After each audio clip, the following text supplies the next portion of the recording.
What up? It's Trent Out Loud, and I'm back with another episode.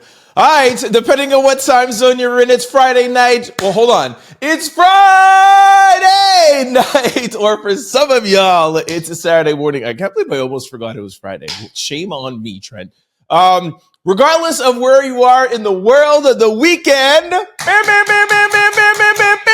is officially here. We have made it to another weekend. For my daily listeners, y'all know my favorite time of the week. All right, I have a great show set up for you guys. If you are a fan of Behind the Feed and Off the Record, we got a great show set up for you. Candace Owens has leaked messy text messages, and she is also officially now backing down from TPUSA. Also, 50 Cent is in serious trouble over the Diddy documentary. Jay-Z and Beyoncé elevator fight exposed, and Beanie Sigel speaks about Jay-Z not being loyal or down for him. In lead stories, we're going to talk about Letitia James walking free once again, Gavin Newsom backing down from Halle Berry, and Somalian leader speaks out over Donald J. Trump. In quick news, we're going to talk LeBron James, Monica, Ray J, Summer Walker, Netflix, Warner Bros HBO, Coco Gauff, and President Donald J. Trump. As always, we're going to close out the show with questions of the day, social discussion of the day, and comments of the day. For those of you who are like me and you're sick and tired of spam phone calls, emails, and text messages, we have a free trial from Aura that will get rid of all of that for you. Y'all know what time it is. Turn your TVs, radio, your devices up. It's the weekend, y'all. Come on. I'm about to start this show. Let's go.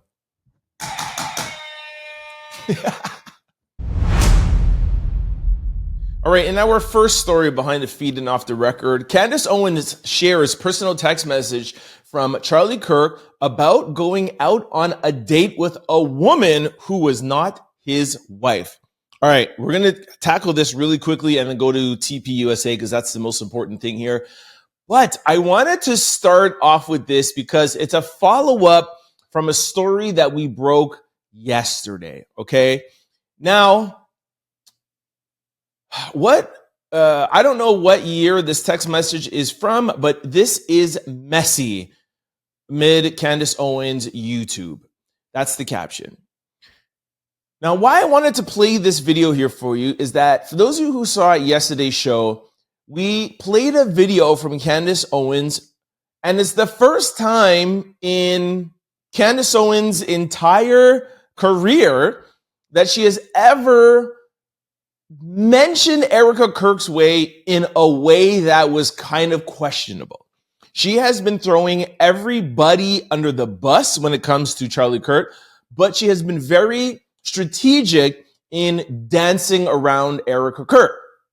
Yesterday, she said for the first time, hey, there's a phone call and there's some things that I feel like Erica Kirk should address its time. She hasn't come out and totally dragged her or said she did anything wrong. She just said, hey, it would be nice if Erica Kirk could address this. Now, of course, everybody, including me, made a big deal of it. We're like, whoa, because Candace has been adamant about leaving Erica Kirk out of this.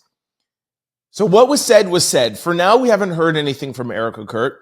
But now, yesterday, Candace Owens is now playing chess, not checkers, because she is putting out a text message from Charlie Kirk asking Candace if he should wear this specific shirt out on a date. And it's just back and forth banter of, hey, should I wear this on a date? Candace is like, no, you shouldn't wear it. You should never even, have the shirt in your wardrobe, period. Ha, ha, ha, ha. And then moving on. Now, since Charlie Kirk's unaliving, Candace Owens has been putting out text messages to show people how close they were, how far back they go, and how even recent up to his unaliving they were speaking. But if you ask me and you read the tea leaves, yesterday she kind of nudges and, makes a little tap on Erica Kirk's shoulder, and then she follows that up with a text message about Charlie Kirk going out on a date with another woman. And the caption is like, I don't know what year this is from. Take a listen. I'm going to miss Charlie going on dates and the girls they liked and me always being the wing woman and him asking. This text message is one of my favorite text messages between me and Charlie when he was getting ready to go on a date. And, you know, he didn't date many people. And he was just kind of in love with this girl. And he was asking me, should I wear this? And this is the text message. It's so sweet. He said, do I have to change this shirt? And I wrote back, yes, and throw it away if you can. Now, I didn't watch the whole podcast. I don't know after if she says, yeah, this was from blah, blah, blah time ago. I don't need to see the whole podcast because she's definitely not alluding to Charlie doing this while he was married. But she does say he was really in love with this girl. We used to go out on double dates. She doesn't have to say the time. It's enough to know that she's poking the bear. It's enough to know that Candace understands how the internet works and it's going to be clipped up.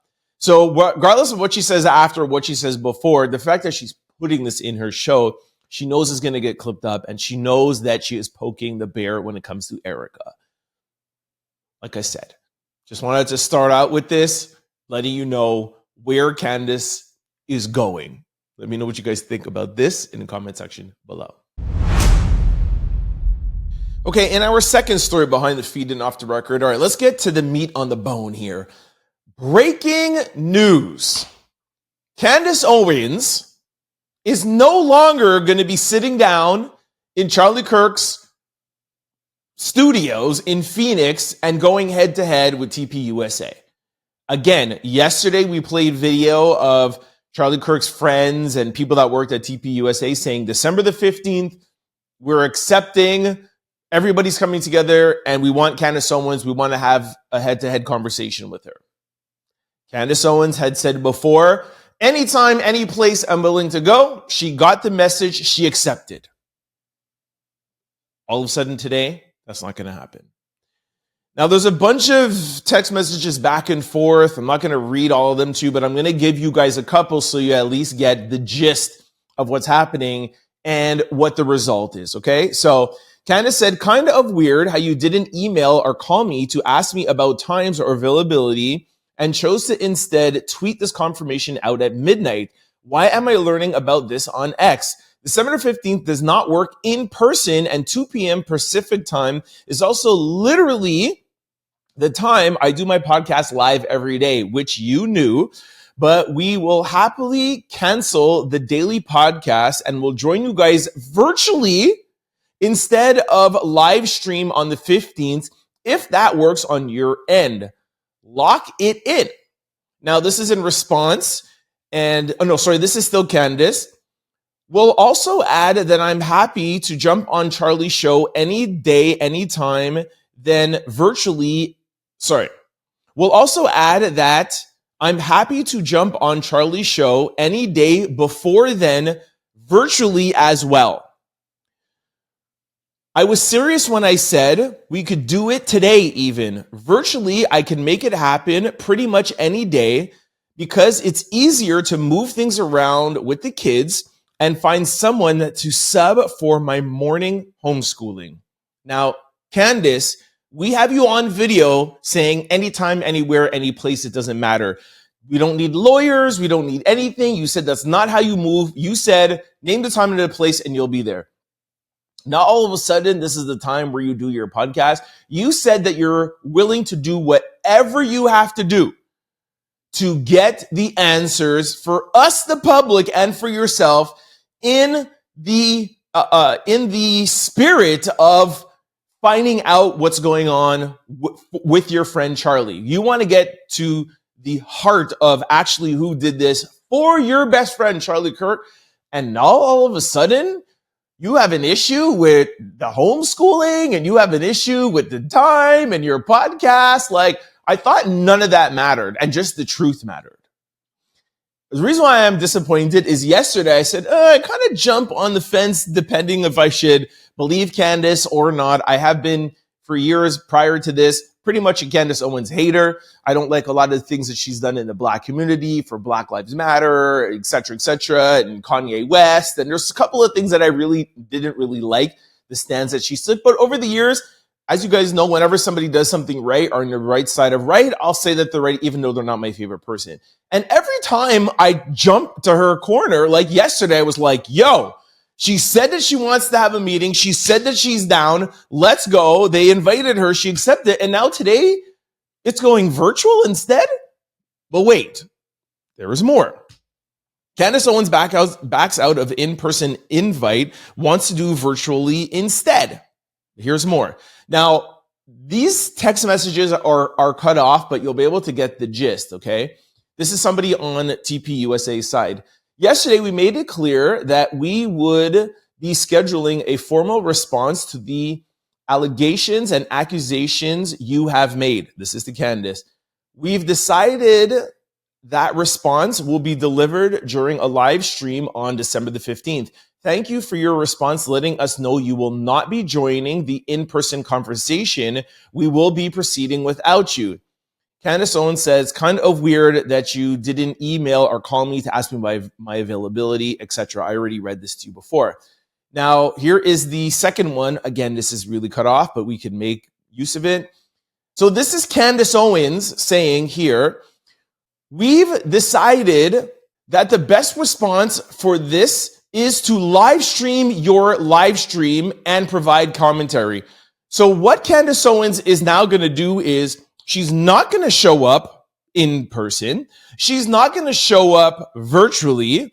What Candace Owens is going to do is she's going to live stream their live stream addressing her comments, and she is not going to be participating. She is going to give commentary on their comments. What? I don't understand this, Candace. You said repeatedly with your whole chest that you will do anything. You will move mountains. You just want the truth of what happened to Charlie Kirk and the days and hours and minutes and seconds leading up to his unaliving. Why now, when these people are gathering, why are you going to live stream and comment while they're not even hearing you? You're just going to comment on their live stream. What is this, like you're an NFL commentator now? They invited you to the game. This is the Super Bowl. And Candace Owens could have been on the field, part of the Super Bowl, and now she wants to sit back in the booth miles away and comment on the Super Bowl.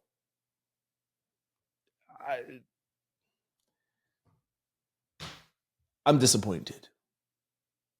Just 24 hours ago, I had her back. Y'all let me know what you think about this in the comment section below. All right, in our third behind the feed and off the record, the Diddy documentary is backfiring on 50 Cent.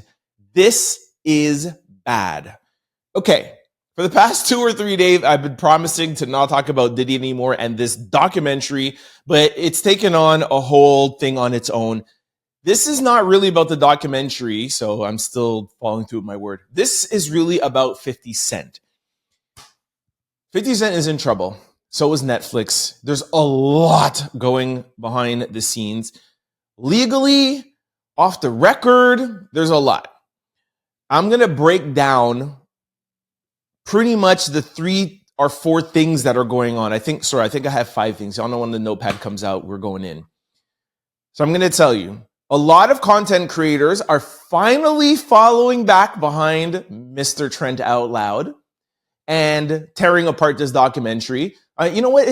I got to get used to being ahead of the curve. I said things about the documentary. Some of you were like, "Oh my gosh, I really love the documentary," and it takes a little while. And now there's a lot of people that are like, "What? I can't believe 50 Cent did that. Oh my gosh, I don't like the documentary." But we're gonna start out with a content creator who did this, Flacco, who's one of like the top 10 hip hop content creators, saying how 50 Cent's in trouble and how things are backfiring. Then Marlon Wayans is coming out, who is very good friends with Tupac, very good friends with Biggie. A lot of people don't know. Ironically, he was actually with both of those gentlemen the day that they were unalived. He's coming out and talking about 50 Cent in this documentary. Then we're going to talk about Keefe D, the person who is alleging that Diddy had something to do with Tupac's unaliving. We're going to talk about some stuff in there. Then we're going to talk about why a lot of people don't like that 50 Cent did this documentary. And then what a lot of you don't realize what's going on is forget about the footage. Nobody is even concerned about how 50 Cent and Netflix got that footage. Diddy and his team sent 50 Cent and Netflix a cease and desist letter. And we have learned from the Megan Thee Stallion case, when you send somebody a cease and desist letter, it's giving the person or persons or company a few days to take back things that they said that were not true. And once they don't take those things back, then they could be sued for defamation. So this is what Diddy is setting up to do right now, Diddy and his team. We told you guys yesterday that there has already been proven 3 lies in that documentary. One, Wayne Burroughs, who is Diddy's close friend and the person who runs his estate, says that Diddy's estate never paid for the funeral. The documentary says that says that Biggie's estate paid for the funeral. Wayne Burroughs has come out and said, that's not true. I'm in charge. I've been in charge since the beginning. And Biggie's estate did not pay for his own funeral. So that is a lie in the documentary. Wayne Burroughs also came out and said, the documentary said that there was contract renegotiations and Diddy was trying to hide it. He said that that is not true.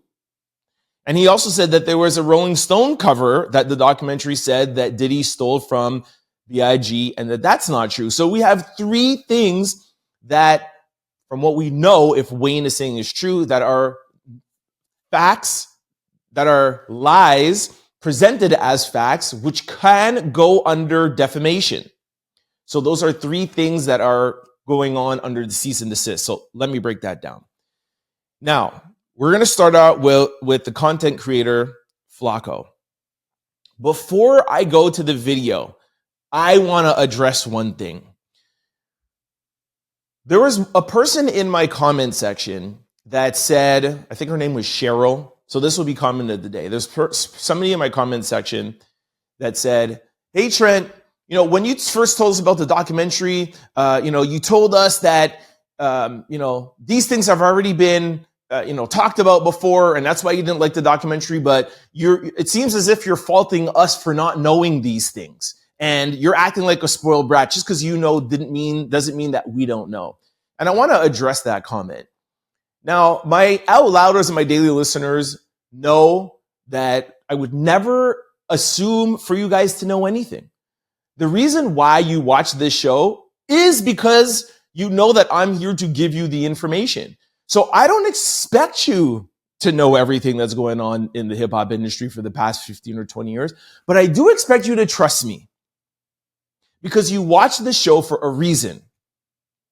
And when I said, and which I'm going to back up now in droves, when I said part 1, part 2, part 3, to me was a waste of time because all 50 Cent did was take information that people within the industry and many documentaries have already alluded to, and he just stuck it into his documentary. And all I said was, I felt that was horrible, and he could have just gone on with part 4. Again, I don't expect you to know that. That's why I told you when I broke it down, I said part 1, he talked about Tupac, he talked about Biggie, whatever, blah, blah. I just wanted to let you guys know, hey, you might not know that, but I want to let you know that this is things that have been gone on that we know about for years. And that's what Marlon Wayans is going to say. That's what this content creator is going to say. We're going to talk about Keefe D. So for that person who made that comment, Cheryl, and anybody else who might have thought that, you may have liked the documentary and then you don't know that, and that's fine. I will never knock you for that.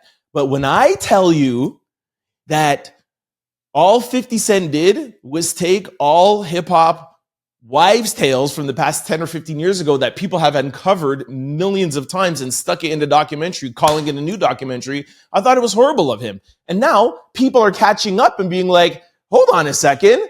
20 people have said that about Tupac and Diddy before. A bunch of people have said that about Biggie before. And now they're realizing that 50 Cent is just pulling the okie doke over you guys. So I was just telling you that you might not know, but I would like for you to trust me that I know that these things are just regurgitated hip hop tales that, most importantly, have not been proven.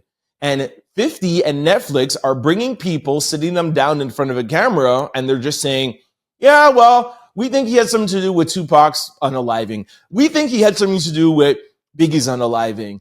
We think that he canceled this, and we think he canceled that. With that, like, okay, bro, we've been hearing that for 10 years.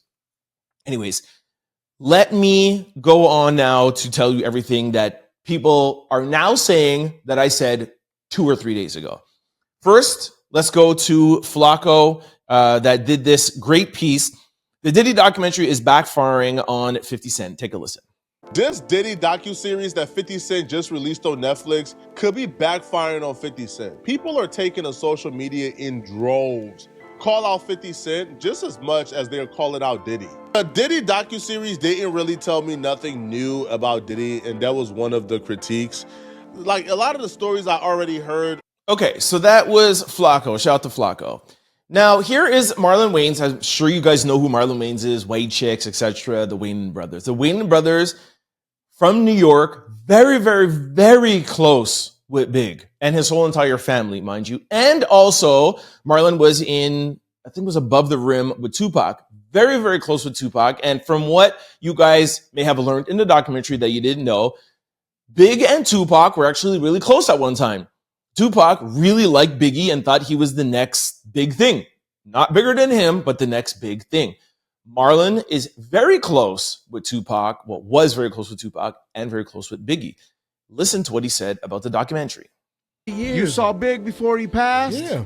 Bro, so you're close. And Jack, what were you saying? In the documentary, there was insinuations of, that Diddy possibly had something to do with both Tupac and Biggie. And, Who's telling the story, right? You can skew People very close to the situation. but you can create any narrative as a producer and as a director. It doesn't mean it's true. It doesn't mean it's true. I can get interviews, I can do this, I can get footage, and I could make you think this about that person. So for me, I think, look, 50 and Puff have a long-term beef. It's personal. People are saying 50's wrong for doing it, but 50's right for doing it. It's divided. It's between him and Puff. Okay, we're going to go to Keefe D in a second, but I think it's better to move up my fourth point. A lot of people now are dragging 50, like I said, again, hey, you're taking up things that people have been saying for years and sticking it in a documentary as if it is new. You're catching some people, through no fault of their own, that didn't know about these things, but that's dirty that you're taking a bunch of other people's work and you're just sticking it into this documentary like it's yours. More importantly, a lot of people are saying, yeah, well, 50 is not an angel himself. 50 Cent, which we're not going to get into, we all know 50 Cent's background. We all know 50 Cent has been accused of a lot of things over the years. We all know that Dr. Dre has been accused of things over the years, who signed 50 and put 50 out. So it's coming off a little bit hypocritical for somebody like 50 who is, taking all of Diddy's story for the past 20 or 25 years, taking 90% of the things that other journalists and other documentaries have done, putting it in and like, hey, I want to do this for hip hop to know that, we're not going to just stand for this. But, 50 Cent is not an angel himself. So a lot of people are dragging and saying it's the pot calling the kettle black. Now, whenever I talk about Diddy, I just like to allude something. Regardless if 50 is an angel or not, or Diddy's an angel or not, nobody is saying that 50 is a good person.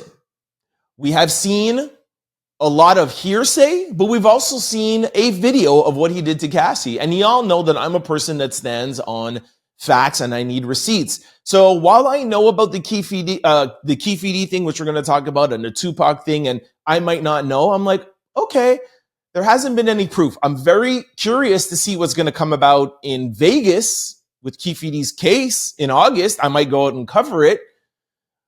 And I'm going to break it down for you in a second, how Diddy is even involved with the Tupac thing. But at the end of the day, Diddy is only involved because Keefe D said it. There's no proof. There's also no proof about Biggie. And we also hear now from Wayne Burroughs that Kurt Burroughs was lying. So we don't know. But we do know that we've seen the video from Cassie. So we do know that Diddy's a horrible person, and that's all we need to see. So I don't need the whole documentary of all of this hearsay to know if Diddy's a bad person or not.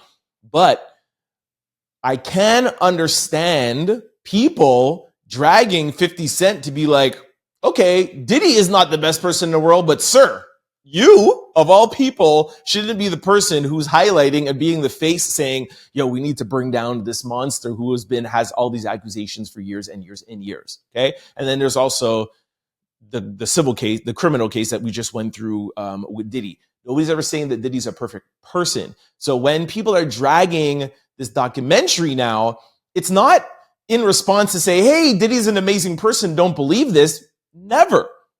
And I love that when people say that, oh, Trent, you're pro Diddy, my real out louders are like, Trent is not pro Diddy at all. Trent is pro facts. That's why Trent goes and sits down inside the courtroom, one of 14 people inside the courtroom, and Trent comes outside and talks facts. You could decide whatever you want to believe. I am going to talk about facts. Okay, so that's Diddy. Let's go to Keefe D, because I really wanted to shed some light on this, and then we're going to close out with the cease and desist. Why Keefe D's old confessions about Tupac is back in the spotlight after Diddy's new documentary. Let me explain to you.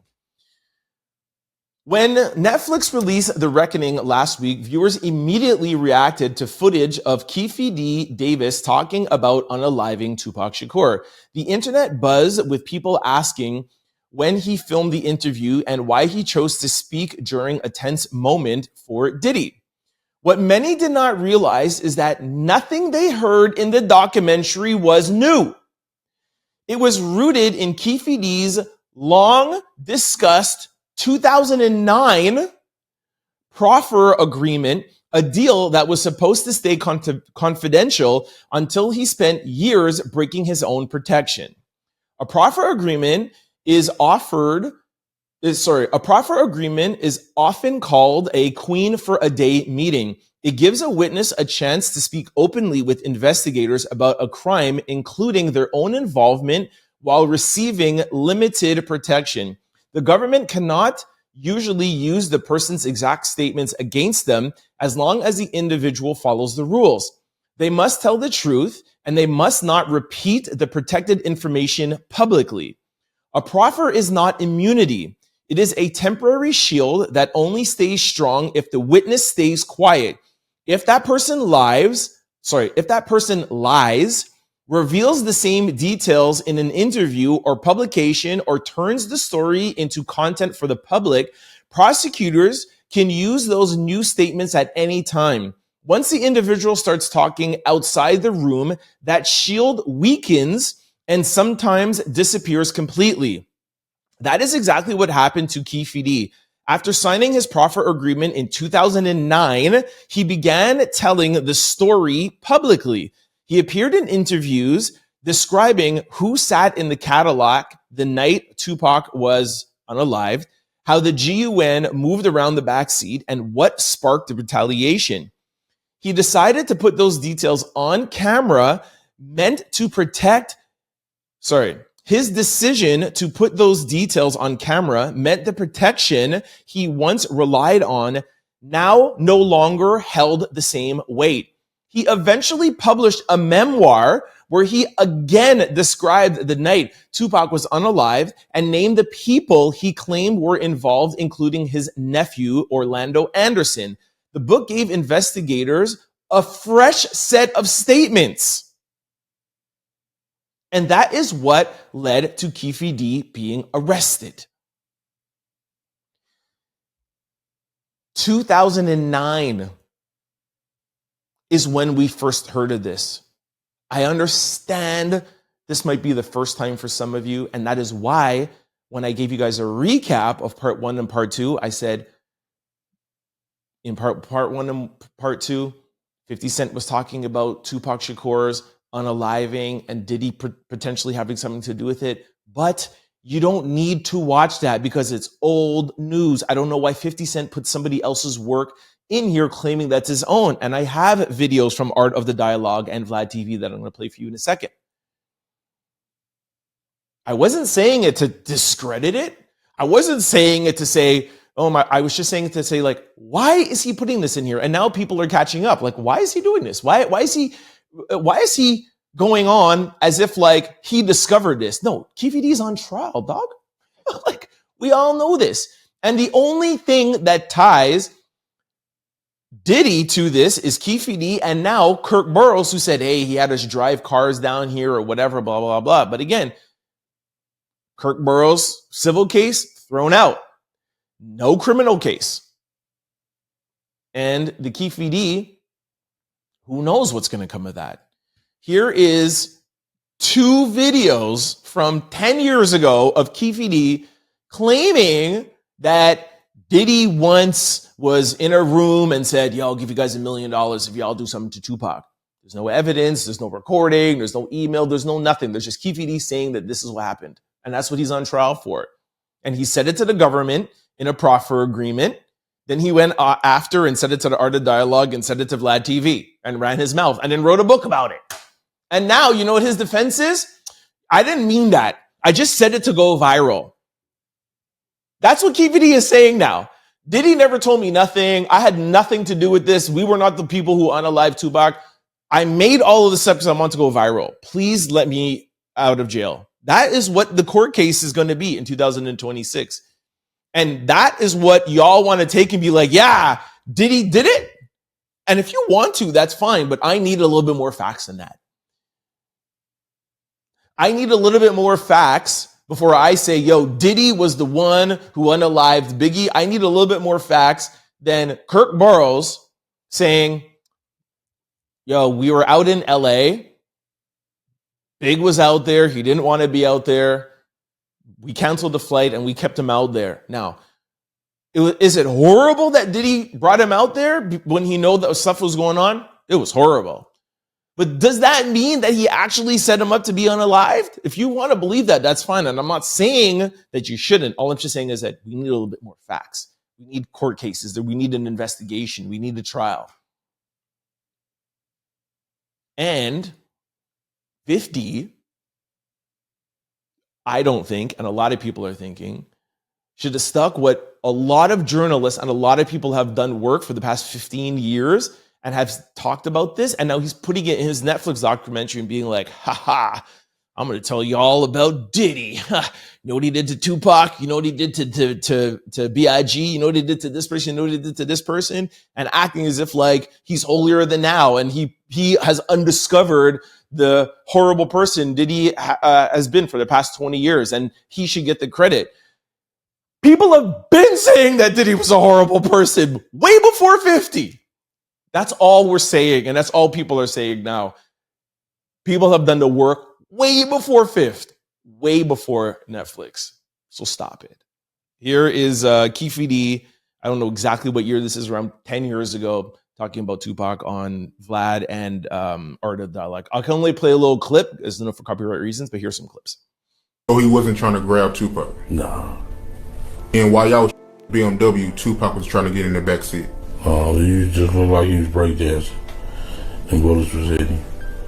So you guys are driving around, and then you hear these girls say, Tupac, Tupac. No, we coming up, what's the name? What's that, Flamingo? Yeah, I think that's Flamingo. He's coming up Flamingo and got to the light. He was going to go drink, and he happened to be hanging out the window. He's hanging out the window like he was in a parade. Tupac. Yeah, he was. All right, y'all. So to sum it up, like I said, the talk now, what's going on is, can Diddy sue Netflix and 50 Cent for defamation? We already know about 3 quote unquote confirmed lies. We do know that cease and desist letters give a company and or the media a certain amount of time to decide to retract or correct from Megan Thee Stallion and Milagro. We know that now. Is 50 and Netflix going to correct the funeral? Are they going to correct the contract? Are they going to correct the Rolling Stones issue? Or are they going to leave it? Is Diddy going to sue? Is there more things in the documentary that are going to come out and be defamatory? Remember, defamation is saying something, the person saying it's not true, showing you facts like, here, Bad Boy and Diddy paid for your funeral. Here, you cannot leave that in. We'll see. And the other question is, does Diddy sue Kirk Burrows, who is the guy who is saying these defamatory things, or does Diddy sue Netflix and 50 Cent? Because Netflix is just putting Kirk Burrows on. Who is defaming? Is it the company that filmed it, or is it the person saying it? There is a lot going on behind the scenes with this documentary. I'm no longer going to say I'm not talking about it anymore because there's so much going on behind the scenes. It is nuts. I was going to put this in quick news, but just to bring everything together, 50 Cent has made a claim yesterday that Diddy is quote unquote threatening him. 50 Cent claims Diddy had flowers sent to his club appearance in Miami. Here's a bouquet of flowers. And 50 Cent said, "What kind of gay-ish is this? Diddy sent me flowers at Club 11. He said, why all the foreplay? Just get busy. You know I'm stupid." Then he wrote underneath that caption, "A warning," kind of like a question mark, "a warning, I'm 90s grimy. Don't warn me." So in layman terms, he's saying that Diddy sent him flowers. Of course, not the card didn't say from Diddy, but 50 is saying that there's some flowers that were sent with no name on it. And 50 Cent is taking that as a threat, as foreplay. And 50 Cent is saying, yo, don't warn me. Don't try to scare me. I'm 90s grimy. If you're going to do something to me, do something to me. So, some people are like, oh, 50, maybe somebody else sent 50 flowers. Who is sending 50 Cent flowers at Club 11, which is a ladies club that dances? If 50 Cent has an appearance, who is sending him flowers? Y'all street dudes know what this means. Or street women out there, y'all know what this means. This is a warning to 50. This is from Diddy. We don't need to see Diddy's name on it. And 50 is a street dude, and he knows that this is a warning. And he is saying, yo, don't send me no warnings. I'm 90s grimy. I don't want any heads up. I don't want nothing. If you have something, you want to get busy, let's get busy. This has turned into street beef. That's what these flowers are saying to me. Diddy or somebody associated to Diddy or what is putting 50 on notice that things are about to get busy. I've talked enough. Let me know what you guys think about all of this in the comment section below. All right, in our fourth story behind the feed and off the record, fashion designer confirms Solange elevator fight happened because Jay-Z allegedly complimented Rachel Roy at the Met Gala after party. Designer says he and Rachel laughed about it. Okay, let me, do we read this whole thing? All right, let me just get through this quickly. The elevator drama that shook the entire internet in 2014 is being stirred up again. Fashion designer Oscar G. Lopez is now claiming the fight between Solange and Jay-Z all started because Jay-Z allegedly complimented Rachel Roy at the Met Gala after party. Of course, there's more to it. Just hold on one second.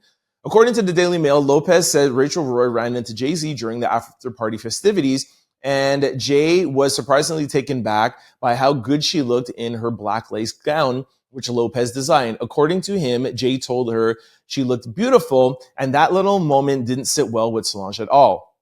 He claims Beyonce's sister felt that the compliment was out of pocket. Lopez believes the tension sparked a drama that later exploded inside the elevator while Solange was seen shoving and swinging on Jay-Z while Beyonce stood to the side. Once the footage leaked, the scandal went worldwide. Lopez says the dress Rachel wore ended up everywhere in the news, and he and Rachel even had a laugh about the situation later, calling the whole thing silly. Rachel Roy's name has long been tied to rumors about Jay-Z, especially after Beyonce released Lemonade and fans connected the Becky with the good hair lyric to her.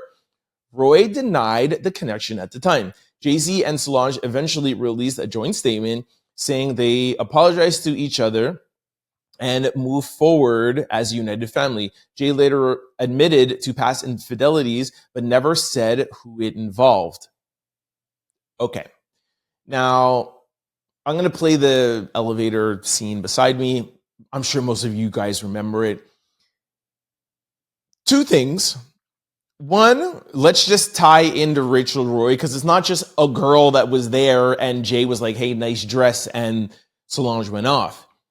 It's because that was allegedly Jay-Z's side piece. Now, Rachel Roy is Dame Dash's ex-wife, and they have 2 kids together. So the fact that Jay and Dame don't like each other, and then Rachel Roy being Jay's alleged side piece, and then being at the show and Jay being like, yo, what's up? I really like that dress. Now you could see why Solange would be like, the audacity for you to be taking your ex-boy's side piece, cheating on my sister, and then on top of it, you have the audacity to be like, yo, you look beautiful tonight? Oh, no, not around me. And that's when she went off. Now, the Becky with the good hair, I have this tweet, or not tweet, but Instagram. The day Lemonade dropped, Rachel Roy put this out and said, good hair don't care, but we will take good lighting for selfies or self-truth always. Live in the light. Now, Beyonce's Lemonade, said Becky with the good hair, and then the same day it drops, Rachel Roy puts on Instagram a picture of herself and says, good hair, don't care. We all know that what's going on, right? And then Jay was later on admitted to infidelity. So we know what this was all about. Now, more importantly, some of y'all aren't going to like this. Why is this coming up now today? Why? This happened, what did we say? 11 years ago? 10 years ago? Why is this coming up today? Why are all of these things coming up this year?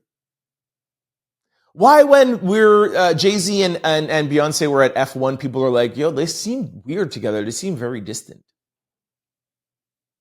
Why every couple of months are I talking to you about Jay-Z and Beyonce and having some issues at home and potentially looking at some divorce? I don't know. 11 years and Jay-Z's cheating scandals with Rachel Roy is just all of a sudden coming up. Oh, I have a video of the designer. You could hear him talk. Like, why is this designer talking about this now? Who is behind all of this?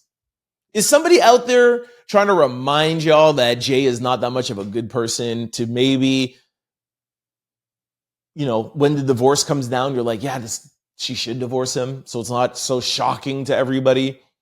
Who out there could be doing this? Could this be like a marketing ploy to kind of make everybody understand when the divorce comes down? I don't know. Y'all let me know what you think in the comment section below. Because people say that, remember that Rachel Roy was married to Diamond, that they used to work together with Jay-Z. And I think that Jay-Z complimented her about the gown, and Beyonce's sister felt that it was not proper. So it was a kind of a drama there, and the dress was all over the news. That was so funny. I know.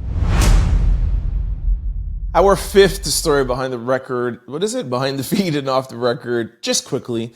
Beanie Sigel speaks on his past legal issues with Jay-Z not wanting to be responsible for his whereabouts. This is Beanie Sigel talking with Memphis Bleak, saying that when he was, in and out of jail, getting in trouble, the judge was like, hey, we'll let you out if you can get a reputable person to be like, look, I will vouch for his whereabouts.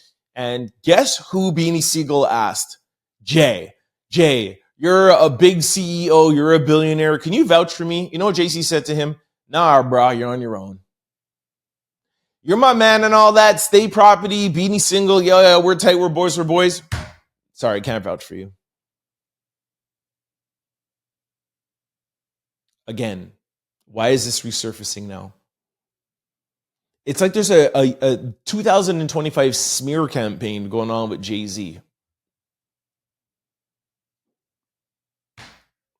Let me know what you guys think in the comment section below. All right, this brings us to our first lead story. New York Attorney General Letitia James walks again as second DOJ grand jury refuses to indict her over fraud claims. Yo, Donald Trump just stays losing, man. It is what it is. The latest legal move just came days after the original case was thrown out by a federal judge. The case was led by Linda Halligan, a Trump ally and former personal attorney who had no prosecutorial background. Her appointment was ruled invalid, making the charges legally void. The original indictment accused James of bank fraud and lying to financial institutions. She has firmly denied the allegations. After backing off of an appeal, the DOJ brought a new prosecutor to represent the case to a grand jury in Norfolk, Virginia, but the results were the same, no indictment. A source familiar with the process cautioned against reading too much into the outcome, saying, there should be no premature celebration. The DOJ can still try again, although the legal path is becoming increasingly complicated. Separately, the DOJ is also evaluating whether to retry former FBI Director James Comey, whose charges were dismissed the same day as James. Both cases have drawn criticism for being politically driven. Trump had previously pressured Attorney General Pam Bondi to pursue legal action against James Comey and Democratic Senator Adam Schiff, urging her to act fast and praising Halligan as a strong choice. The DOJ has not issued a statement regarding the latest grand jury outcome. Basically, in layman terms, Trump just stays failing. He's tried Letitia James 2 times. Grand juries are like, nah, I don't believe this. I don't think she's guilty. You want to keep trying? Okay, try again. No, she's not guilty. Okay, next. James Comey? No, he's not guilty. Oh, Adam Schiff? No, he's not guilty. So what are we doing here, Mr. President? Now, I'm not on anybody's side. It doesn't matter to me. I'm on nobody's side ever. Just to reiterate, I forgot to say that in the Diddy piece. I'm not on 50 Cent's side. I'm not on Diddy's side. I'm not on Letitia James' side. I'm not on Donald Trump's side. That's what's great about why you should trust me when you listen to the show. I don't care about nobody. I just care about the facts. And all I know is that Donald J. Trump just stays losing this past 2 or 3 months. Him and Jay-Z are like in the same boat. It's a rough 2025 for them. Anyway, shout out to Letitia James Comey, man. This is embarrassing. Let me know what you think in the comment section below. In more embarrassing news, Gavin Newsom responds to Halle Berry's menopause care criticism. Halle Berry called out Governor Gavin Newsom for vetoing a bill aimed at improving menopause education and access to care. Newsom has now responded. Okay, before I play this video, I want to remind people who didn't see yesterday's show. Halle Berry was in New York for, I think, a book summit or something like that. She stood up and she was like, hey, by the way, Gavin Newsom is a horrible person. I have been doing a lot of work for women's rights and menopause. I got it passed through bipartisanship, and it gets to his desk and he keeps vetoing the bill. And it's for everything to do with menopause, education, this, access, money, whatever, blah, blah, blah. And he just keeps vetoing it. And I said yesterday, y'all know me. Anything that has to do with any sort of women's rights, I'm standing behind it. Y'all got my vote from beginning to end, from menstrual cycle to reproductive to menopause or whatever. I don't need to know anything. Give them all the money they need. If it wasn't for women and their reproductiveness, none of us would not be here. Female animals are male. Like, men should not even get into the conversation. What do you need? Here it is. Thank you so much for humanity, women, who I think should be the first wonder of the world. Females should be the first wonder of the world and should be praised as such. This is the beauty of new media. This is the beauty of the internet when I say how much I love it. Myself, other content creators put that in their show. It went like wildfire. And I would just like to credit us as being one of the first on YouTube to do it, to talk about it, put it out there. Guess who has felt the pressure?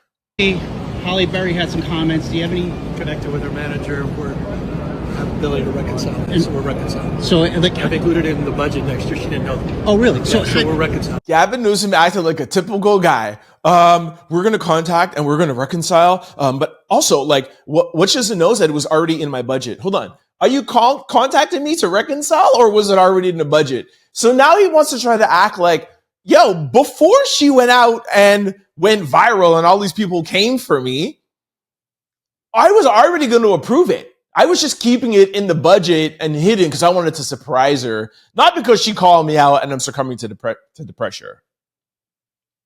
Stop it, Gavin. Come out, be a real man, and say, listen, Halle Berry did her thing. She came out. She called me out. I was wrong. I've heard the people. The people have spoken. I was wrong. And I'm going to put it in the budget for next year. Thank you, Halle. And I'm going to invite you to the offices so I can learn more about it. My apologies. That's how a real man should handle things, sir. And you want to run for president of the United States, 2028. It's not a really good start. I'll leave this up to Halle. I'll see what she says about it. If she gets your endorsement, then I'll think about maybe saying some good things. But until then, I'm not impressed. Let me know what you guys think about this in the comment section below. All right, our third lead story. Somalian immigrants who back Trump speaks out after he labels Somalians garbage. A Somalian immigrant who once campaigned for Trump breaks his silence after hearing Trump refer to Somalians as garbage. I'm going to play this video here for you very quickly. I don't care who you vote for. It doesn't matter to me. I don't care what side of the aisle you're on. I welcome you to the show. I welcome you to the comment section. I love the discussion. I, for the life of me, cannot understand anybody who was an immigrant or in the United States on a visa that voted for Donald J. Trump. I don't understand. Again, if that's what you did, not faulting you. I'm just saying, for me personally, the man campaigned on getting immigrants out of here. Now, I understand a little early on, he wrapped it up and said, we are just going to get illegal. No, he didn't say illegal. We're going to get the worst of the worst, the bad people, the people who unalive people, the R-worders. We're just going after them. Did you really believe that, sir? What? You remember that lady who was like, I think it was Puerto Ricans for Trump or Spanish people for Trump. Look at her now. She's like, oh my gosh, she's deported 10 people from my family. Like, what? Like, what did you think was going to happen? And now Somalians that were just literally just thrown out in the speech when Trump was talking about the 2 National Guards. And he was like, yeah, by the way, during my speech about this horrible incident that happened to these 2 National Guards, by the way, I just want to talk about Somalians in Minnesota that are horrible and garbage. I keep telling you, this man has a list with his media and marketing team that's like, all right, every 2 days we have to say something and we have to go after another person so people don't talk about me and talk about the Epstein files and the bad things. Okay, what do we do? Yep. Oh, Haitians are eating cats and dogs. Okay. Yeah, Somalians are He's only been around for 10 years. How do you not know the playbook?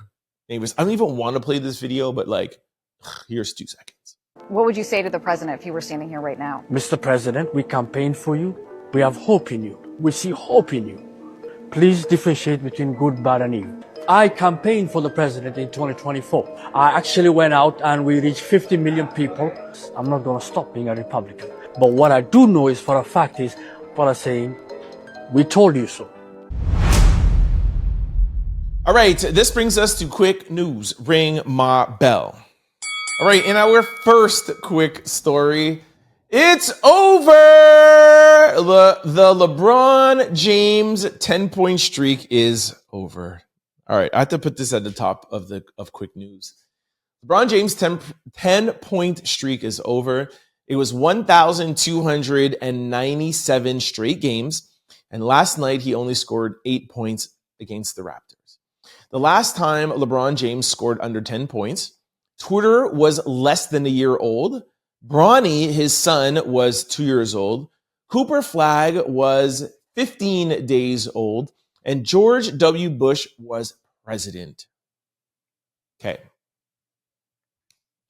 I'm going to play a video of LeBron to show you guys what irks me about LeBron James. Now, for my daily listeners, you know that I just have fun with LeBron. I love him off the court as a man, as a leader in the community, what he does as a black man, standing up for black rights. I love him. A lot of athletes don't take the risks that he does. As a family man, love him. On the court, he's my least favorite basketball player of all times. And I'm going to show you from this video why. Before I even play the video for you, I just like to say something. I can't play the clip for copyright reasons, but there was 3 or 4 seconds left in the game.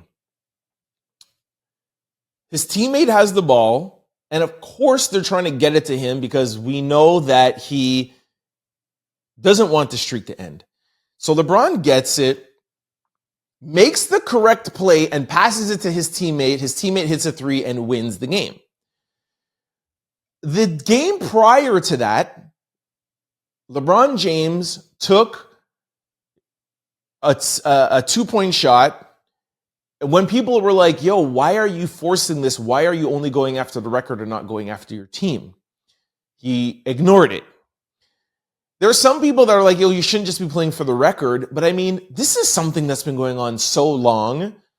You can understand that in a regular season game, it's not like it's the finals or in a playoffs. Like, I can understand him going for it. But because people started chirping about this last week, hey, he has a foot injury. If he's in there, take him out or whatever. LeBron lets the hate and the whispers get to him. If I was LeBron James, I would have taken the shot. And now I get on LeBron James all the time, but this is something I personally would have taken the shot. You know why? Because it's an insignificant game. It's in Toronto. Nobody really cares. It's not like you're in the hunt or whatever. It's the beginning of the season. Whether you lose this game or win this game, it doesn't matter. You probably would have gotten fouled anyways. He was on the move. So I think this is a stupid way to end the streak. But it's because of the whispers from the last game. People are like, why is he in? And it lets it get to him. Now, let me show you my proof that it got to him.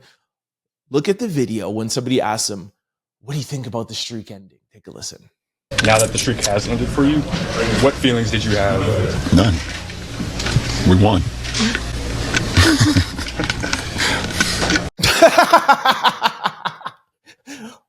What feelings do you have? None. We won. Like, bro, this is one of the longest streaks in NBA history. And you're trying to sit down here and tell me the man who cares about records the most of anybody, like that is what LeBron James is going to use as being the GOAT. We all know the Jordan conversation is Jordan has 6 rings. He's never lost in the finals. The argument is about how many records LeBron James has broken. So for LeBron James to sit there and be like, I don't care about that record. You won. You won an insignificant game. And you could tell on his face that he doesn't care about winning that game.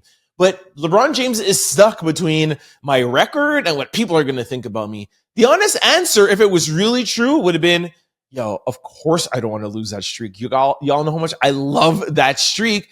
But I had a second to think about it. You know what I'm saying? People last game were like, oh, is LeBron only playing for his streak? Is he playing for this? Yo, I took the opportunity to be like, yo, let me just pass it off to my teammate. I don't know if it was the right decision or not. I just don't understand why people can't be honest. Just be honest, bro. Yo, I heard the pressure from last game, and the fans might be right. I can't just always play for record. I wish this streak could have kept going, but I don't want to disappoint the fans. That would have been the right way, the right answer to give. You know why? Because it's the real answer, because you care about the streak. But that's why LeBron James bothers me. What streak? I don't care. We won. Please, let me know what you think in the comment section below. All right, in our second quick story, Monica confiscates Ray J's phone during the Boy Is Mine tour. In all he does, he means well. Monica said, "Give me that phone now." She jokingly took Ray J's phone while on stage. We're following his previous remarks about Brandy, Jay-Z, and Beyonce. All right, so y'all know for the whole week we've been talking about Ray J's comments about Beyonce and Jay-Z showing up, not taking pictures with Brandy. We gave you some video last episode, if I'm not mistaken, of Beyonce dodging Brandy backstage now that we know that it's true. And now they're just making light of it at the concert. Monica stopped the concert and was like, "Yo, Ray, we love you and all. We know you mean well, but yo, give me your phone." So she took it for 2 seconds and gave it back to him. We don't need to see the video. It's just all in fun. They're just really bringing it to a close. I will say one thing, though. Somebody DM'd me and was like, "Hey, you might not know the tea, but allegedly Jay-Z was with Brandy back in the day," which now that I think about it, I think I remember it, but whatever. Shout out to the source. And she was like, "Yeah, Brandy and Jay were together back in the day, so Beyonce doesn't want to be around his ex thing." So that could be part of the reason too. Anyways, let me know what you guys think in the comment section below. All right, our third quick story. Summer Walker says surgery was the first thing she did following Breezy Bowl tour. She said, "I love surgery." During an interview, Summer Walker said the first thing she did after the Breezy Bowl tour was undergo more surgery. She stated that she got her breast done for the 4th time, along with liposuction for the 2nd time. She mentioned wanting to get a rib removed, but it was opposed because it was going to be conflicting with her album and a video. We don't need to see the video of this. Summer Walker is Summer Walker. She's never been afraid of talking about surgeries. While I'm not a big surgery guy, the people that I like that do surgeries are the ones that don't try to hide it. Like, if you're gonna do surgeries, do your stuff, do your moves, and look however you want to look, and be like, "Yo, I'm just doing my thing." You know what I'm saying? And come out and like, I don't gotta hide it. I am me. Y'all know me. I just like real people. So I love this. It's this. I never did this. What? I never got my nose done. I never did this done. Or like, you know what I mean? Like, we could tell. So shout out. I mean, Cardi B is the same way. Yeah, I got this done, that done. Cardi B's like, "Yo, I go to DR. I'm gonna get this done." Like, come out and say it. So shout out to Summer Walker. That's why I don't know why this is like a big deal. I think more the big deal is like she wanted to get her rib removed, which is crazy work, but it's, I guess, to make her waist look slimmer. But again, I'm always going to be on the side of just be your authentic self, because nobody cares. And once you put yourself out there, nobody could use anything against you. So shout out to Summer Walker. All right, in our fourth quick story, Netflix is officially buying Warner Bros and HBO Max in an $82.7 billion deal. Netflix will acquire the studio, including its film properties and TV division, HBO Max and HBO. Netflix announced Friday it has reached a deal to buy parts of Warner Bros. Discovery, ending a competitive bidding process that included Paramount, Skydance, and Comcast, CNBC reports. The cash and stock agreement, valued at $27.75 per WBD share, putting the deal's equity value at $72 billion and its total enterprise value at above $82.7 billion. Netflix will acquire Warner Bros. Film Studio and HBO Max, while Warner Bros. Discovery will proceed with spinning off Discovery Global, while including major networks such as TNT and CNN. All right, a lot of people are talking about this online, and they're now saying that Netflix prices are going to go up because now they own HBO, which gives them access to Game of Thrones, gives them access to Sopranos, gives them access to everything. Y'all know I am a scripted series buff. There's Not too many classics that I haven't seen. If I'm not mistaken, I pretty much have seen all of them, all the way from like Nip Tuck, Prison Break, till, All Her Fault. Breaking Bad, like every single one. Game of Thrones, Sopranos, like I have seen them all, big and small. It's what I do. I'm an insomniac. Having said that, my two favorite is Showtime and HBO. The fact that Netflix now owns HBO, my hat's off. Y'all know how much of a euphoria I am. HBO is one of the pioneers in this game. For Netflix to now own them, hats off to them, man. Like, I know this is like whatever, like corporate mumbo jumbo, but for those of you who know, this is a big, big move. Netflix came into game and shut it down. We just talked about nostalgia the other day. I can't remember what it was in comments of the day or whatever it was, but like, remember Blockbuster? Remember the time of walking around, renting a movie, girls comes over, you guys, oh, what movie? Drive to the thing, rent 2 movies, late fees, do all that. Remember going to the movies? I know some people still go to the movies. I just went, did I go sometime this year to the movies? I don't remember. I can't remember the last time. I used to be a movie buff. I went to the theaters like every Friday. Anytime something new came out, I was there. Netflix completely flipped all that around. And now you just sit down, boom, boom, boom, boom, boom. And now they own HBO. Yo, shout out to Netflix, man. And don't forget, they're into the podcast world now too. Don't be surprised if you see the Trend Out Loud show on Netflix one day. Shout out to Netflix. All right, in our fifth quick story, 21-year-old Coco Gauff is the highest paid female athlete in the world for the third year in a row. In 2025, she earned around $31 million, following roughly $30.4 million in 2024 and around $23 million in 2023. Yo!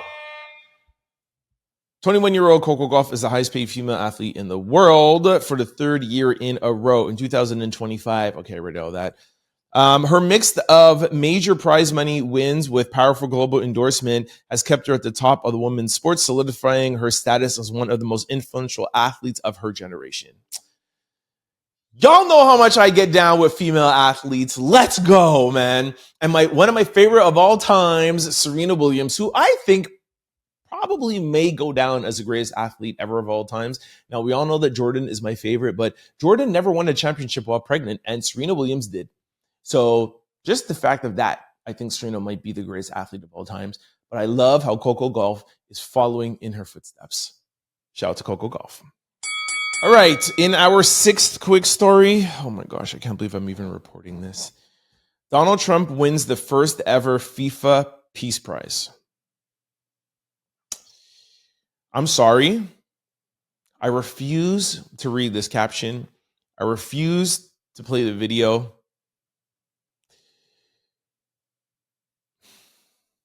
Donald Trump won a made-up first ever FIFA Peace Prize. I'm not saying anything. It's starting to get ridiculous now. Like, the people that are bending the knee and groveling, it's getting ridiculous. Just going to leave it at that. All right, this brings us to everyone's favorite segment, comments and social discussion of the day. Before that, I have a very important question to ask y'all. Is your computer, laptop, or cell phone vulnerable to data breaches? Hold up, wait. Let me answer that question for you. Yes, they are. All three of them, if you are not using my sponsor below, Aura, the all-in-one digital security platform. Just go to my sponsor below, aura.com/trend out loud to get your free 14-day trial to see if any of your data has already been exposed. If you're ever wondering how scammers get your cell phone number or why your inbox is filled with spam, here is why. There are companies called data brokers, and they sell your data, and they do it without your consent, and they make billions of dollars selling it to marketers, scammers, or even stalkers. This is why I recommend today's sponsor, Aura, to my family, friends, and out louders. Aura takes care of the hard part for you, automatically removing your information off of these sites and keeping it off. Aura is an all-in-one digital security platform. You may already have a digital security tool, but not having Aura is like locking your front door and keeping your back door open. With Aura, you get alerts if any of your personal information is ever found on the dark web. Real-time fraud alerts if your credit card or banking information is ever found on the dark web. A secure VPN, antivirus, password manager, and they also have a US-based around-the-clock customer service. Also, in the event that anything ever does go wrong, Aura also offers and includes a $5 million identity theft insurance protection package. If you do anything online, which you are watching the show online, you're not going to want to surf, buy anything without having a digital security protection. All your information in the background, your credit card, social security number, address, phone number, can be sold to a bad actor. And with that, they send you links. You can click on that link, you erase all your information, get into your, it is the wild, wild west out here. The holiday season is coming up. Scams are at an all-time high. Click the second link below or the QR code beside me. Follow the prompts. It's absolutely free. If you're ever worrying about scams or about taking advantage, sign up with Aura today. It's free for 14 days, okay? Okay, now we are going to go to comments. I have a super chat. Bam, bam, bam, bam, bam, bam, bam. This super chat comes from Kit Kat M. Kit Kat says, keep up the good work, Trenty. Ooh, and a heart emoji. Proud of you always. Well, thank you so much, Kit Kat. I do see that your comment was edited, though. So I'm very interested to know like what you may have written before that. And if you're ever interested in showing us what you said before that, I would love to read that. But until then, we'll just stick with what you wrote. Thank you so much. And I will definitely keep up the good work. And you keep up the support and the heart emojis. Thank you, Kit Kat.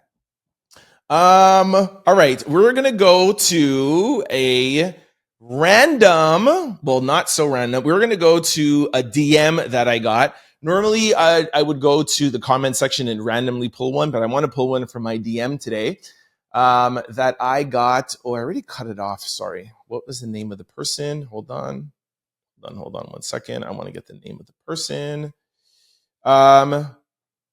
She so peasy. She so peasy said, I reviewed my Spotify Wrap for the year, and I just wanted to show you my #1 podcast for the year. Been a fan since a little before the Diddy trial, but hooked. I love the delivery of news, your love of women standing up for us, many things, but also this singing. Laugh out loud, the best part. Keep up the great job, Trent. Happy holidays to you and your fam, Bam. Cheers from the Bay Area. Guess I'm the top 1%. Thank you so much for that. And you can see she sent me the actual artwork from Spotify saying, your top podcast, Trend Out Loud podcast, discussing pop culture, entertainment, and headline news. You streamed 10,405 minutes, and you're the top 1% fan. Share this story. Yes. Love that so much. Yes, I did send her back a DM and said, hey, can I share this? I put it in my stories and I wanted to share it with you guys today. Thank you so much for the support. I know all of these like yearly wrap-up stuff are happening. YouTube, Spotify, Apple, wherever you digest the show. Let us know where we rank. Even if we're not, you're one or whatever, blah, blah. We're comfortable with the top 2 or top 5 or whatever, any sort of support we get. But of course, we love being, somebody's #1 downloaded podcast. So I appreciate that very, very, very, very much. I know my mom is going to send me a DM like, oh my gosh, she's so sweet. Oh my gosh, this is amazing. She loves to see these things. So, okay. Now, like Kit Kat sent us a super chat, I want to remind you guys of all the ways to give back to the show for those who want to give back. Super thanks. Did I say super chat? I meant super thanks. At the bottom of every video, you'll see a thanks button. Some of you on your phone, you might have to scroll. You'll see remix, like, share. Just find that thanks button. When you click that button, you'll get like a slider and you could decide whatever the amount you want to give back. This started from people saying, hey, do you have PayPal? Do you have Venmo? We want to give back to the show. You're working so hard. This is the best way if you guys want to give back, my favorite way, because not only do you get to give back a dollar amount to the show, but you are also able to change a little thanks, and you could write whatever you want in the thanks, whether it be a compliment of the show, whether it be your opinion about something, whether it be you want to promote something, anything you want. It sends me a notification. I'll heart it. I'll comment right away, and I'll read it the next day if you want on the show. So I just thought it's the best way to give back and keep us connected. Here is YouTube explaining it better than I can. Buy a super thanks by clicking the thanks button under your video. There are multiple price points a viewer can purchase that each have their own special one-time animation. As an added bonus, viewers will get to post a distinct, colorful comment in your video's comment section. All right. Also, a second way to give back to the show is to sign up for the Out Loud membership. Make sure you sign up today. With the Out Loud membership, you get loyalty badges, emojis, member-only live stream, member-only videos, early access to new videos, and member shoutouts. For those of you who get to the membership window, you will see different levels of the Out Loud membership. I just want to let you know we're all one big happy family. There's no levels. That's just like a tip menu. Some people came back and said, hey, we want to give back a little bit more monthly to the show. We watch you every day. We want to support. So those are just different amounts that you could subscribe to for the month. Whatever one you decide, you all get the same access, and whatever you select, we appreciate. We just really, really appreciate the support. Okay. So thank you very much for that. And now let's get to social discussion. Social discussion is actually kind of fun today. It's in here. Social discussion, I saw this online. Sierra was sitting down with Tyga, and they were playing red flag, green flag. And this was giving advice to the ladies. You all know how much I love to give advice to ladies when it comes to men. So she asked them 3 questions. It's like 4 minutes long. I'm not going to play it for you. I'll just list you the questions. So her first question is, if he is still friends with his ex, is that a green flag or a red flag? Tyga had the nerve to say that's a green flag. And he was like, oh, if he's friends with his ex, that means to show you that, like he doesn't have animosity with girls, with his ex. That means he could break up with people, and if he could be amicable, and it means that he's a nice guy.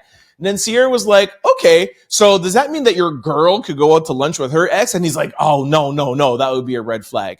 So please, ladies, a guy being friends with his ex, I'm not going to say it's an actual red flag, meaning that he's a horrible person, but it means that, they're kind of still hanging on with some things there. And it's not necessarily a red flag if he's single, but if he's with you and he wants to go out and have dinner and chill out with his ex and all that stuff, that's a red flag and you should leave. All right. The talk should happen and that should end. Be honest with him and be like, nah, I do not want you around your girl. That's just my opinion. Y'all can do whatever you want, but y'all know I don't play that.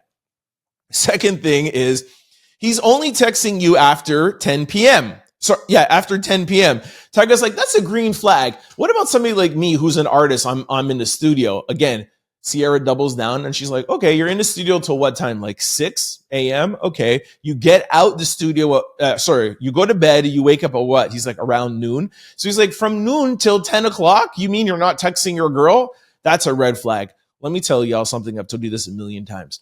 When a guy wants you and a guy is into you, it will not be mistaken. If somebody is only texting you after 10 p.m., he ain't into you, okay? If he's only responding to you after 10 p.m., stop it. You should text them. They respond to you, within a very reasonable time, all right? So that is a green flag.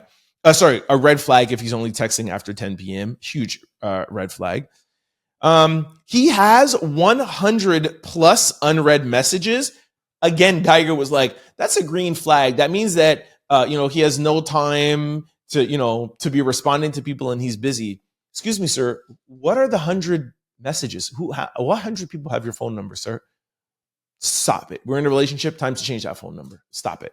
That is a huge red flag. And the last one is a guy that owns a cat. And Tyga was like, yeah, that's a red flag. Now, we talked about that. I think it was Sierra's show too, when her, Kelly, and somebody else was on. Oh, and Lala. And they all agreed that a man having a cat is a red flag. It's a little bit weird. Lala said, somebody that lives in New York City, there's a lot of rats and mice problems. So a lot of people have cats in their apartments, whether it's a $10 million condo or a $1,000 apartment. So other than that, I still think that it's weird a dude that has a cat. You're a single dude and you got a cat? I don't know.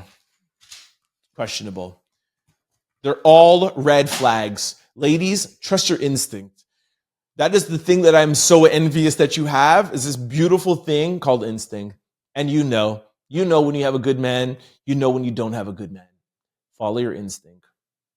You don't need me or Tiger to tell you nothing. Let me know what you guys think about these green and red flags in the comment section below. All right, this brings us to question of the day. You just won $1.4 billion. What's the very first thing you do?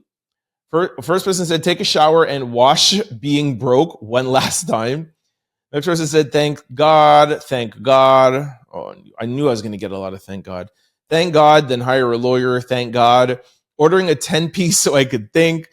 Thank God, then I'm calling my mama. Praise, then pray, then take off for a year. Most definitely taking the big guy first. Definitely thanking the big guy first for the blessing. Another person said, okay, we're not going to do that. Another person said, okay, thank God, thank God. Someone said taking a nap, praising God, etc., etc. Getting rid of debt. Somebody said changing my phone number. That's hilarious. Taking a nap. A lot of people are tired out here, I guess. Talking to a trust attorney. Somebody said not telling a soul. It's good. Calling my nana and asking her to pray with me. All right. There's not anything like crazy here. A lot of people are just saying thanking God. Cry, faint, disappear with loved ones. Getting in contact with LeBron James' agent. I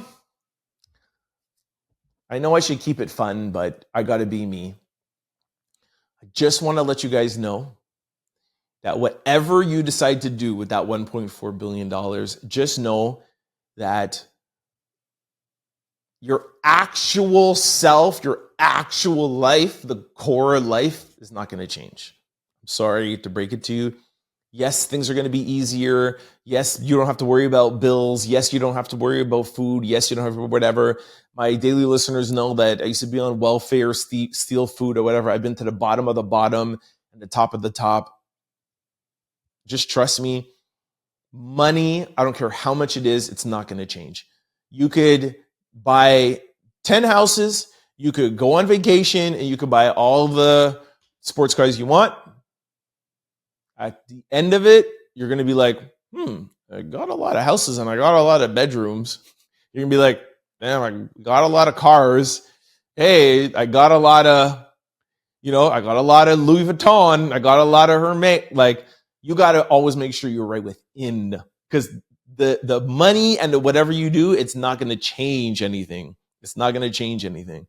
You have a bad relationship with your mom, your dad, your sister, your family, your husband, your this, whatever. It's going to mask it for a couple of months, but your money cannot change inside of you. So, just whatever you do, just remember that you are still you and you still are going to need to work on you. And that stuff will wear off very, very quickly. Okay? Sorry to be serious, but I got to do what I got to do. Let me know what you guys would do with that $1.4 billion. What's the first thing you do? Let me know in the comment section below. All right, y'all. That was a good show. I love that. Thank you for kicking with me. I hope you, got you through your Friday, Saturday morning, or whatever. All right. Before I let you go, just want to remind you of 3 things. For those of you who want to give back to the show, make sure you use that thanks button below. Give back to your favorite YouTube host who's working really hard here for you guys. Okay. Second thing, way to give back, use the first link below or the join button above and join the Trent Out Loud membership. It's really fun over here. And thirdly, for this holiday season, give back to yourselves, man. Protect yourselves. Sign up for the Out Loud special. I think there's still specials going on, but if not, even without the specials. There's a free 14-day trial. Second link below, QR code beside me. Do not shop on the internet. Don't enter your information on the internet without signing up to Aura today. All right. Before I let you go, just want to remind you of all the ways to keep up with the Trent Out Loud show. For those of you who, like the person who DM me, who like to listen on podcast platforms, head to any podcast site, type in Trent Out Loud, the show pop up. Do not forget to hit the follow and subscribe button so you can be notified every time we upload a new show. And we upload daily, 7 days a week. It's the weekend. You can see we're working for you, all right? So make sure that you follow us and make sure you download and enjoy that podcast platform. Now, if you're like me and you like to watch your shows, I need video. Head on over to YouTube, type in Trent Out Loud. When the show pops up, 6 things I'm going to need you to do. First 2, hit that subscribe, hit that like button, get the algorithming. Third thing, please comment below. You guys are my co-hosts. I do this show with you. If you guys are not answering my questions or joining in on conversations, I'll let cray. For those of you who don't want to join in on a conversation, please do not feel pressured. I look at these comments every day before I go to sleep. And one of the things I love to see is where you are watching from. I love to see that. So you don't have to join in, but please let me know which country or city you are watching from. It's my favorite thing to see. Fourth of all, for those of you who are really enjoying the show, please try to share the show with your family, friends, and loved ones because we're trying to grow this platform. Fifth of all, sign up for the Out Loud membership. Sixth, please use that thanks button and give back to your favorite YouTube host because I'm working hard for you. For those who want to follow me outside of the show, I'm available on all social platforms. It's also the same handle, Trent Out Loud. I'm the most active on Instagram. Speaking of Instagram, please follow our Instagram page, The Trent Out Loud Show. Most of the videos that we play on the show, we cannot play in its entirety for copyright reasons, and we put a lot of them up on that Instagram page. So when you follow that show, you're more looped in. It's like being 360 connected to the show. So make sure you follow that. Y'all have a great night. Have a great morning. I'll see you back here tomorrow, same time, same place for the Trent Out Loud Show. Peace. Don't forget to like, comment, and subscribe. It's your boy, Trent Out Loud. Peace.